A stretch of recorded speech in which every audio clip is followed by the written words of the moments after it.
परम पूजनीय स्वामी जी के निर्देश के अनुसार मैं आपको शिक्षा और कानून व्यवस्था के बारे में थोड़ी बात करूंगा विस्तार में। मेरी बात शुरू करने के पहले एक कहानी सुनाता हूं आपको, सच्ची कहानी। उस कहानी में मेरी बात का पूरा निष्कर्ष है। कहानी हमारे देश के एक वैज्ञानिक की है। उनका नाम था प्रोफेसर जगदीश चंद्र बोस। आपने सुना? बहुत बड़े वैज्ञानिक हुए अपने भारत देश के। हम सभी भारतवासियों को उनके ऊपर बहुत गर्व है, गौरव है। प्रोफेसर जगदीश चंद्र बोस ने एक रिसर्च किया था, वो भी आप सब जानते हैं कि ये जो पेड़ पौधे होते हैं ना, ये भी मनुष्यों की तरह से सुख दुख के भागीदार होते हैं। पेड़ों में, पौधों में वैसा ही जीवन है जैसा मनुष्यों में होता है। पेड़ पौधे भी आपकी तरह से हंसते हैं, रोते हैं, खिलखिलाते हैं। पेड़ पौधे भी आपकी तरह से दुखी होते हैं, सुखी होते हैं। सब कुछ उनमें मनुष्यों जैसा ही होता है। बस इतना ही है कि भाषा नहीं है उनके पास, बाकी सब है। ये काम करने के लिए प्रोफेसर जगदीश चंद्र बोस ने अपने घर में एक एक्सपेरिमेंट किया था, प्रयोग किया था। उसकी कहानी है। उन्होंने क्या किया, अपने घर में गमले लाए। गमले आप समझते हैं जिसमें पौधे लगाते हैं। तो घर के दो हिस्से कर दिए उन्होंने। एक हिस्से में कुछ गमले रखे, कुछ पौधे उसमें लगाए। दूसरे हिस्से में कुछ गमले रखे, कुछ पौधे लगाए। प्रोफेसर जगदीश चंद्र बोस क्या करते थे, रोज सवेरे उठते थे और एक तरफ के जो पौधे वाले गमले हैं उनको गालियां देते थे। तुम नालायक हो, तुम निकम्मे हो, तुम नकारा हो, तुम बदसूरत हो, तुम्हारे अंदर कोई गुण नहीं है, तुम्हारे अंदर कोई भी अच्छी बात नहीं है। ये खूब गालियां देते थे पौधों के सामने। दूसरी तरफ के पौधों के सामने जाके वो उनकी इतनी बढ़ाई करते थे, तुम बहुत अच्छे हो, तुम बहुत सुंदर हो, तुम बहुत सद्गुणी हो, तुम्हारे अंदर इतनी अच्छाइयां हैं, तुम्हारे अंदर इतनी खूबियां हैं, तुम्हारा इतिहास बहुत ऊंचा है, तुम्हारा भूगोल बहुत अच्छा है। इस तरह की अच्छी अच्छी बातें करते थे।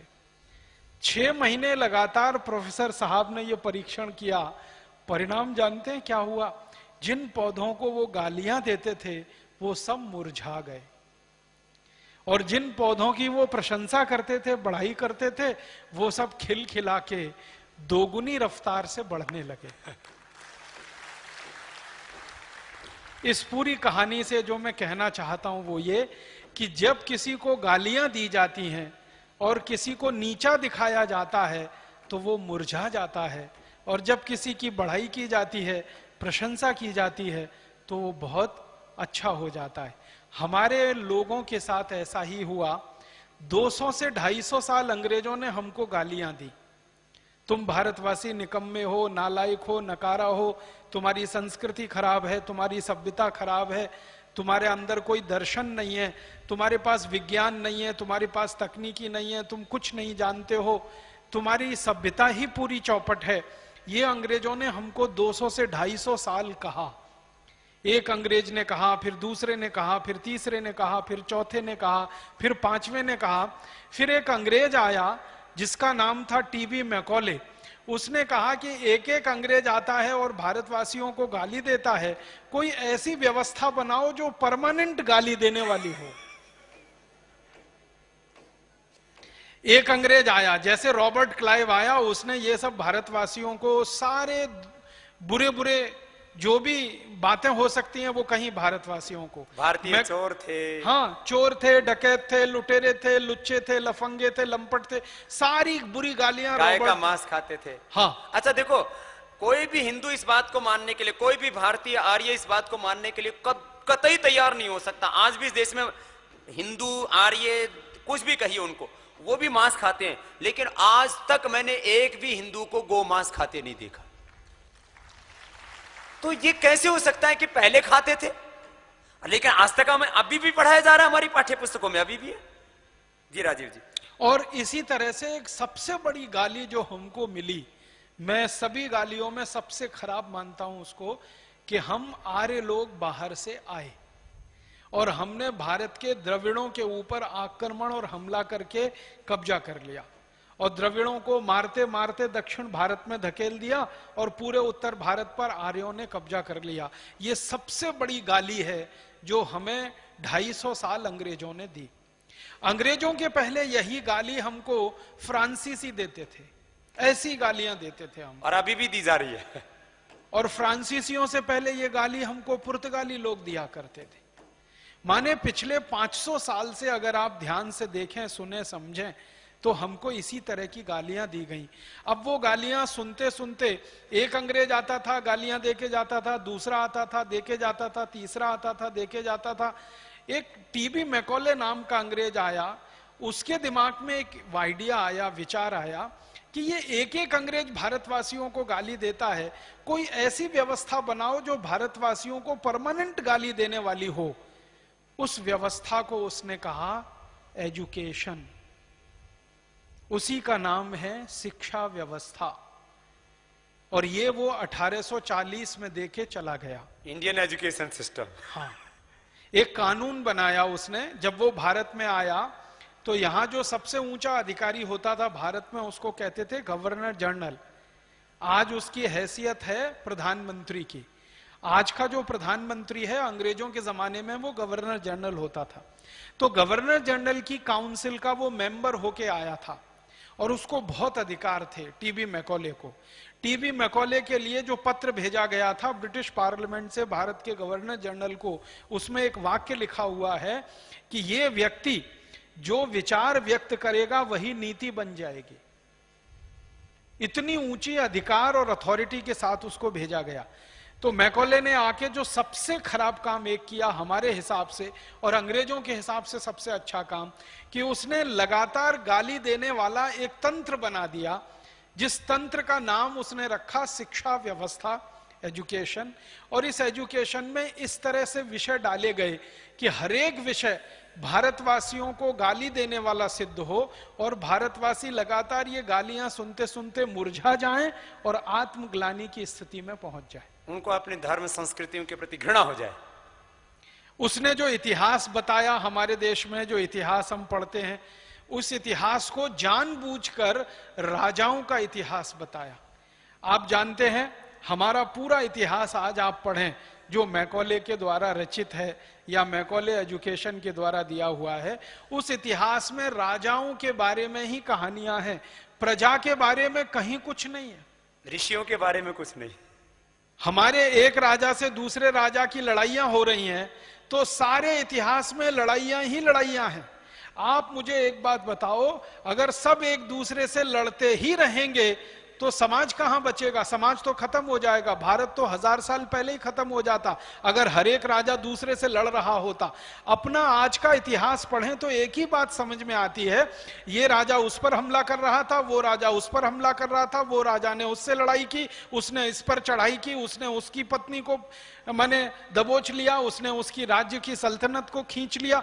यही सारी कहानियां पूरे इतिहास में हैं। ये मैकॉले का रचित इतिहास है जिससे हमको इतनी आत्मग्लानि पैदा हो जाए कि हमारे पुरखे तो लड़ने भिड़ने के अलावा कुछ करते ही नहीं थे।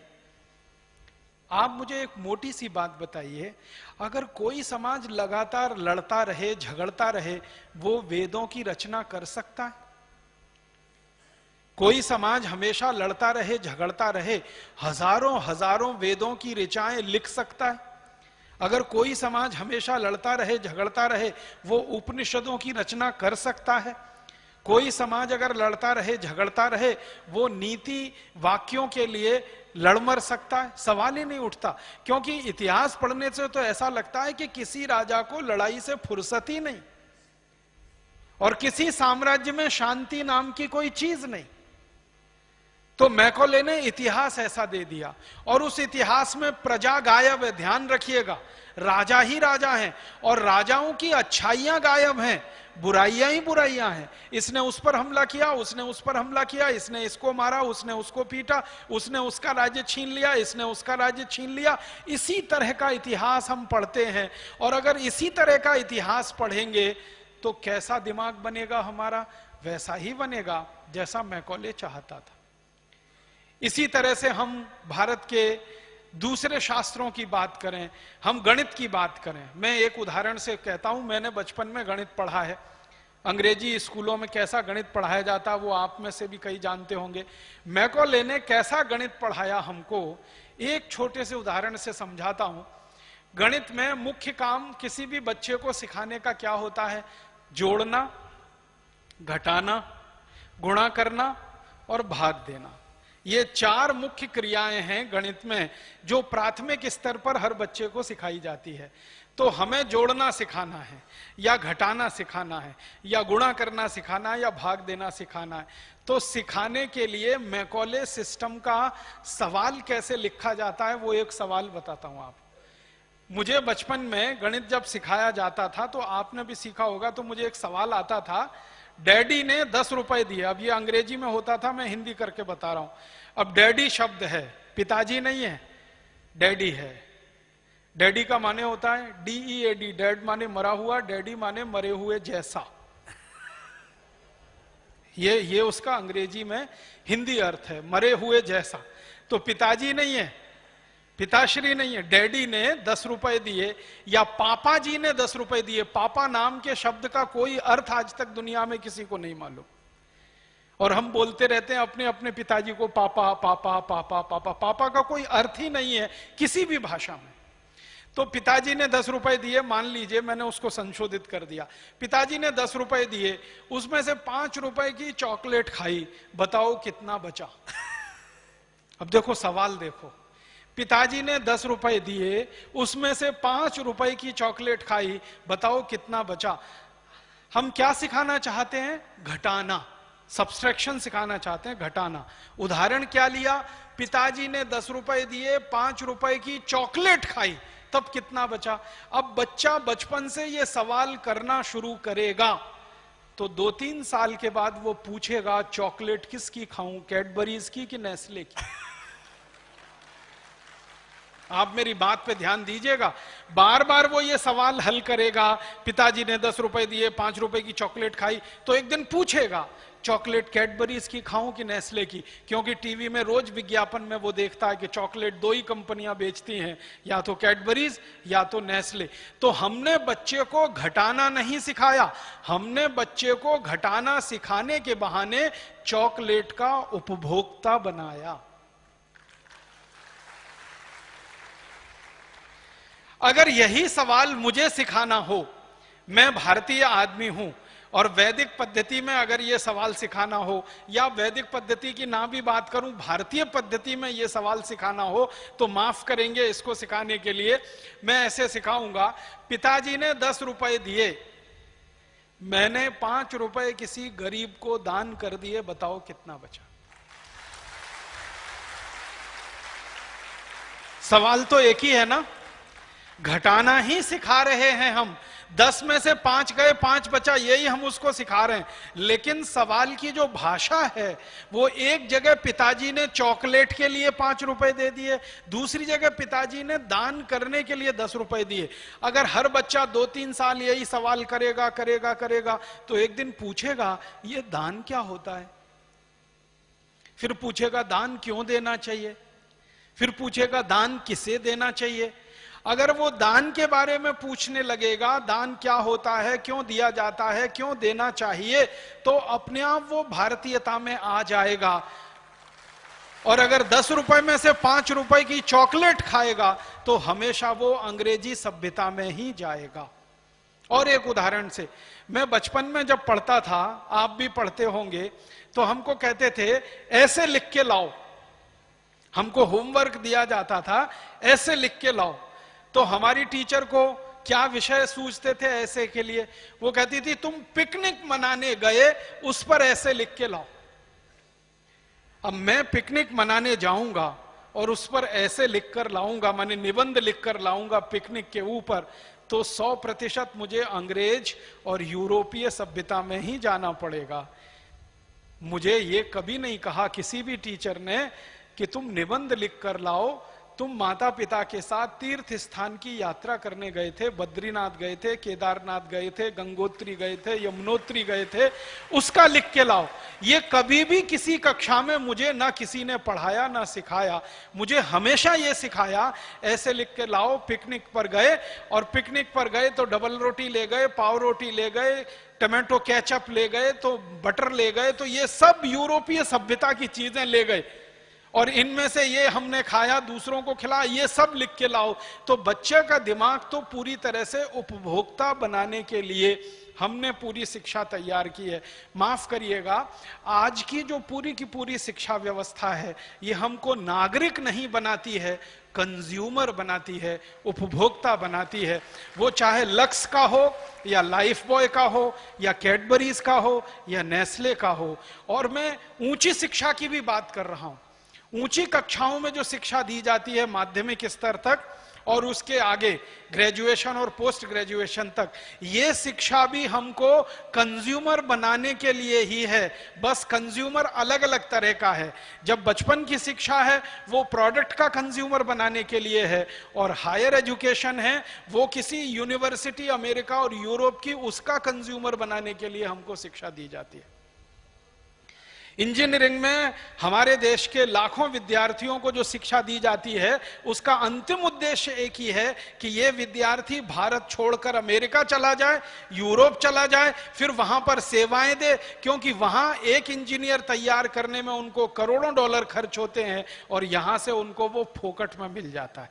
तो ये पूरी की पूरी शिक्षा व्यवस्था जो आज हम ढो रहे हैं हमारे कंधे पर, मैकॉले की दी हुई शिक्षा व्यवस्था, इतिहास उसी समय का पढ़ाया जा रहा है। भूगोल भी हमने नहीं बदला, हमारा भूगोल भी अंग्रेजों के जमाने का जो तय हो गया है वही भूगोल हम पढ़ते हैं। सिविक्स और इकोनॉमिक्स वही पढ़ते हैं। अर्थशास्त्र में पता है सारी की सारी थ्योरीज जो पढ़ाई जाती हैं वो सब वेस्टर्न थ्योरीज हैं। अर्थशास्त्र का आप में से कोई भी विद्यार्थी होगा जो एमए इन इकोनॉमिक्स करता हो या पीएचडी इन इकोनॉमिक्स उसने किया हो, उसको सारे सिद्धांत जो पढ़ाए जाते हैं वो पश्चिमी विचारकों के सिद्धांत हैं। एक भी हिंदुस्तानी अर्थशास्त्री विचारक का कोई सिद्धांत अर्थशास्त्र में नहीं पढ़ाया जाता। इस देश का सबसे बड़ा अर्थशास्त्री विचारक जो माना जाता है वो चाणक्य है। चाणक्य का एक भी सिद्धांत एमए इकोनॉमिक्स में नहीं है, बीए इकोनॉमिक्स में नहीं है, इंटरमीडिएट में नहीं है, हाई स्कूल में नहीं है, उसके पहले भी कहीं नहीं है। सारे के सारे पश्चिमी अर्थशास्त्रियों के सिद्धांत। इसी तरह से एक दर्शन शास्त्र विषय पढ़ाया जाता है, फिलोसॉफी। पूरा का पूरा फिलोसॉफी भरा पड़ा है पश्चिमी विचारकों से। देकार्ते का थ्योरी पढ़ लीजिए, लिबिनिज का थ्योरी पढ़ लीजिए, अरस्तु का थ्योरी पढ़ लीजिए, और या सुकरात का थ्योरी पढ़ लीजिए। और उनके थ्योरीज जब मैंने पढ़ने शुरू किए तो इतनी हंसी आती है कि ऐसे मूर्ख विचारकों की थ्योरीज अगर हम पढ़ते हैं तो हम मूर्ख ही पैदा होंगे, अकल वाले तो हो नहीं सकते।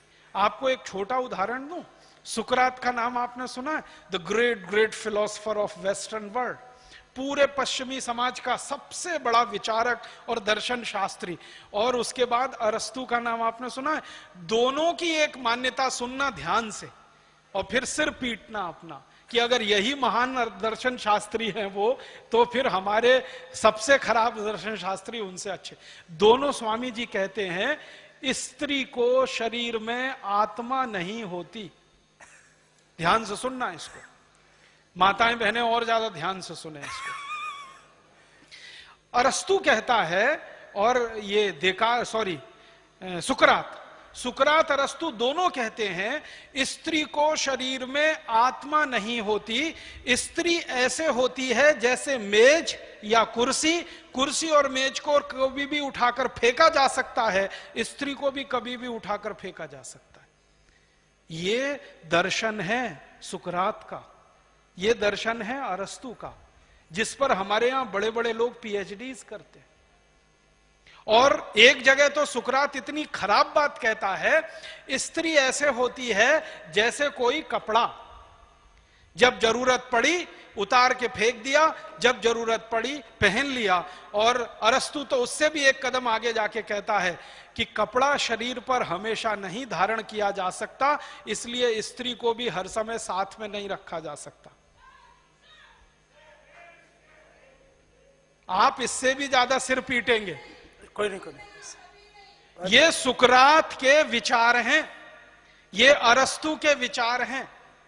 और अरस्तु और सुकरात ये दोनों कहते हैं, इन दोनों की मान्यताओं को आज तक पश्चिमी समाज खंडित नहीं कर पाया। लेबिनिज भी वही कहता है, दिकार्ते भी वही कहता है, और उसके बाद के सारे फिलोसोफर्स यही मानते हैं।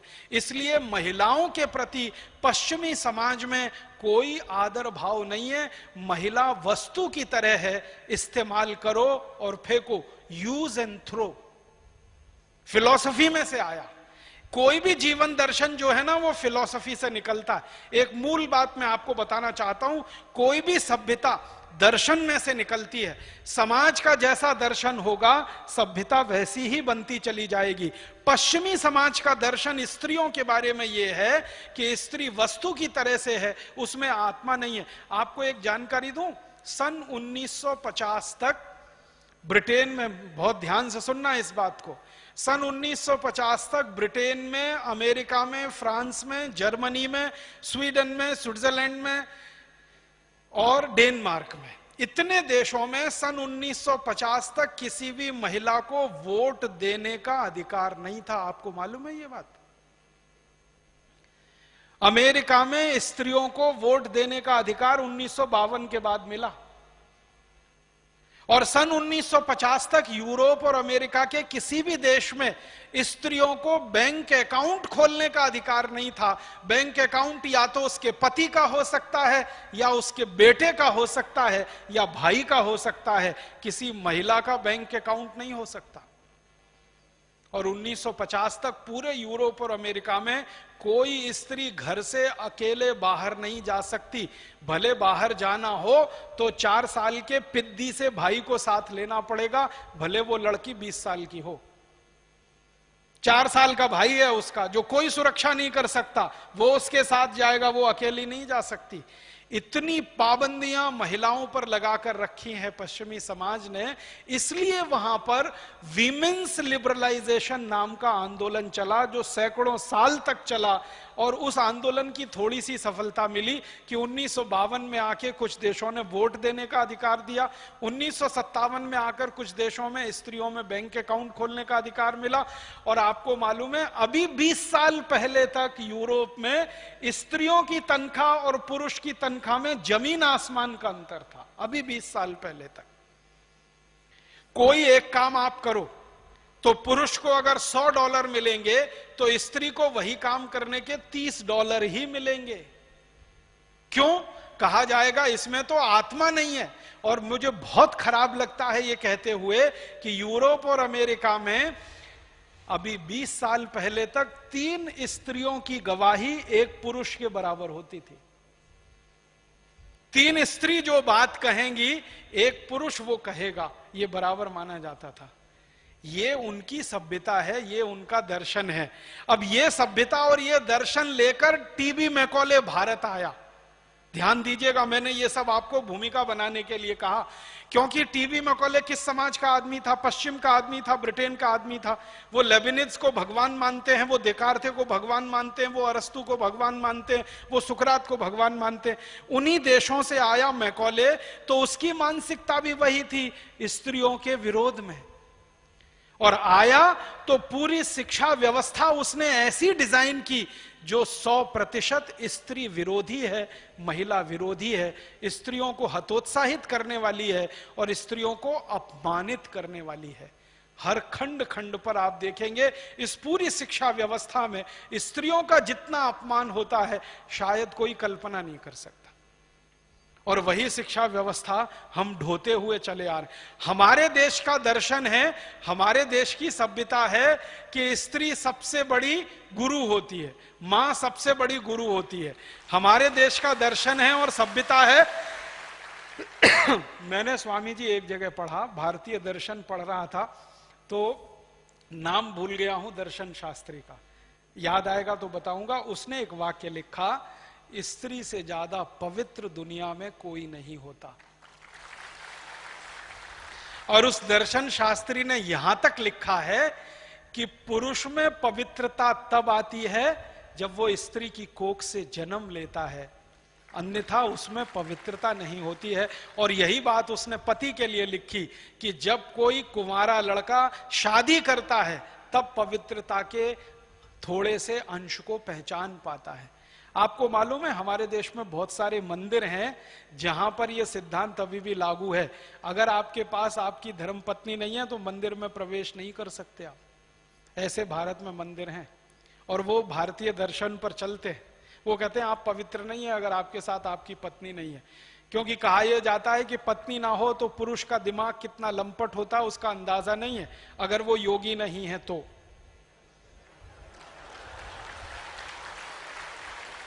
योगी है तो उसका अपना कंट्रोल है इंद्रियों पर, मन पर। योगी नहीं है तो वो पता नहीं कहां कहां जाएगा, कहां कहां मुंह मारेगा, चरेगा, खाएगा, कुछ मालूम नहीं। एक बात सीधी सी यही है इसमें तो कि व्यक्ति जो है, एक इंसान जिसको हम पुरुष कहते हैं, पुरुष कोई आसमान से तो गिरा नहीं, जितने भी पुरुष आए मां की कोख से आए। इसलिए पुरुष में जितनी भी शक्तियां हैं, जितनी भी पवित्रताएं हैं, उनका स्रोत मां है, उनका मूल मां है। अब ये हमारी दर्शन है भारत की। इस दर्शन को यूरोप में कोई नहीं मानता, हम मानते हैं। तो हम जिस दर्शन को मानते हैं वैसी हमारी सभ्यता होगी और वैसी ही संस्कृति होगी। यूरोप वाले जिस दर्शन को मानते हैं वैसी उनकी सभ्यता होगी, वैसी संस्कृति होगी। तो यूरोप की सभ्यता और संस्कृति जैसी होगी वैसी ही उनकी शिक्षा भी होगी, और जैसी हमारी सभ्यता और संस्कृति होगी वैसी हमारी शिक्षा होगी। तो हम जब गुरुकुल की शिक्षा लेते थे, भारत की अपनी शिक्षा होती थी, तो उसमें स्त्री मां थी, स्त्री दुर्गा थी, स्त्री हमारे देश में प्रेरणा का स्रोत थी, महिला सारे के सारे काम का केंद्र बिंदु थी। ये गुरुकुलों की शिक्षा से दिखाई देता है, क्योंकि हमारे पास जो दस्तावेज हैं अंग्रेजों के जमाने के, इस देश में आधे से ज्यादा विश्वविद्यालयों की कुलपति महिलाएं थी, स्त्रियां थी, आधे से ज्यादा, और विश्वविद्यालय स्तर के गुरुकुल थे। तो महिलाओं को हमारे यहां दर्जा है बहुत ऊंचे स्तर का, और महिलाओं को दर्जा है यूरोप में बहुत नीचे स्तर का। तो यूरोप के लोग जब शिक्षा व्यवस्था की डिजाइन करेंगे तो महिला का स्तर उसमें नीचे से नीचा रहेगा, और हम जब शिक्षा की डिजाइनिंग करेंगे तो महिला का स्तर ऊंचे से ऊंचा रहेगा। तो यूरोप की शिक्षा व्यवस्था ले लेकर हम जो 250 साल से परेशान हुए हैं और हमारा दिमाग खराब हुआ है, वो दिमाग ऐसा ही खराब हुआ है कि स्त्री को आज हमारे देश में भोग की वस्तु, उपयोग की वस्तु बनाकर इस पूरी शिक्षा व्यवस्था ने छोड़ दिया है। आज हमारे देश में स्त्रियों का वही हश्र है जो यूरोप में 50 साल पहले हुआ करता था, क्योंकि हम 200-250 साल से अंग्रेजी शिक्षा पढ़ रहे हैं। तो हमें करना क्या? उसकी पवित्रता नष्ट कर रहे हैं जी। उसको पबों में ले जाना चाहते हैं, उसको जो है शराब खानों में ले जाते हैं, शराबी बनाना डांस घरों में ले जाते हैं। हमारे यहाँ मॉडर्न होने के नाम पर महिलाओं को यही तो कर रहे हैं ना, उनको नचाते। हमने स्त्री को मान लिया नाचने की चीज। पहले नाचने वालियों को सबसे घटिया मानते थे, और आज कोई नाचने वाली आ जाए तो पूरा गांव, पूरा देश पागल हो जाता है। क्या तमाशा हो रखा है। गांव में नौटंकी आ जाए स्वामी जी तो सब काम छोड़ के इकट्ठे हो जाते हैं। कई बार मेरे साथ हुआ है, मैं व्याख्यान देने किसी गांव में गया, नौटंकी वाले आए हुए, व्याख्यान सुनने कोई नहीं आया, सब नौटंकी में बैठे। और नौटंकी में इतनी गंदी गंदी बातें महिलाओं के लिए, स्त्रियों के लिए कही जाती हैं और बोली जाती हैं कि कोई कान में रुई ठूस ले फिर भी तकलीफ हो उसको। तो हमने गड़बड़ कर दिया 250 साल। दिमाग में एक तो 250 साल सुनते रहे अपने बारे में गालियां, और फिर स्त्रियों के बारे में ये मान्यता जो मैकॉले की और यूरोप के दार्शनिकों की, और उसी मान्यता पर आधारित हमारी शिक्षा व्यवस्था। तो सारी शिक्षा व्यवस्था ने सबसे ज्यादा तकलीफ दिया है तो हमारी महिलाओं को दिया है। मुझे सबसे ज्यादा दुख और तकलीफ पता है किस बात की होती है? सबसे बड़ा दुख और तकलीफ मेरा क्या है कि मैंने जो पढ़ा वो मेरी मां को नहीं मालूम, और मेरी मां अपने बेटे को नहीं पढ़ा सकती। आप सोचो, किसी बेटे और मां के बीच में इतनी दूरी आ जाए कि उसका बेटा क्या पढ़ रहा है उसकी मां ना जानती हो और मां बेटे को पढ़ा ना सकती हो, इससे बड़ी टूटन और खराब किसी भी समाज में क्या हो सकती है कोई चीज। हमारे देश में ज्यादातर माताओं का यही हाल है, उनके बच्चे बेटे या बेटी क्या पढ़ रहे हैं वो खुद नहीं पढ़ा सकती, इसलिए ट्यूटर रखना पड़ता है, और ट्यूटर क्या पढ़ा के जाता है, मां को कुछ नहीं आता है। क्यों? शिक्षा व्यवस्था से मां पूरी तरह से गायब है, क्योंकि पूरी शिक्षा व्यवस्था की डिजाइन ऐसे की गई है जिसमें मां का कोई रोल ही नहीं है।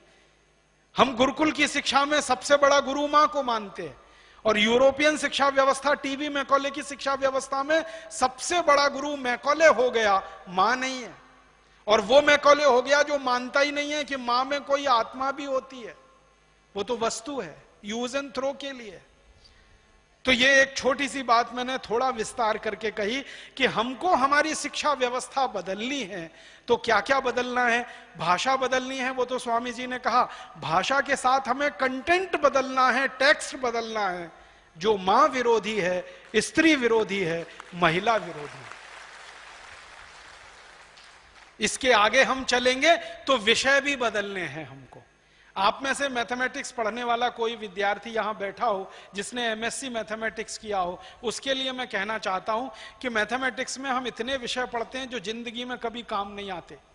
डिफरेंशियल कैलकुलस पढ़ते हैं, इंटीग्रल कैलकुलस पढ़ते हैं, स्टैटिस्टिक्स पढ़ते हैं, स्टैटिक्स पढ़ते हैं, डायनामिक्स पढ़ते हैं, सब रद्दी और एकदम बेकार।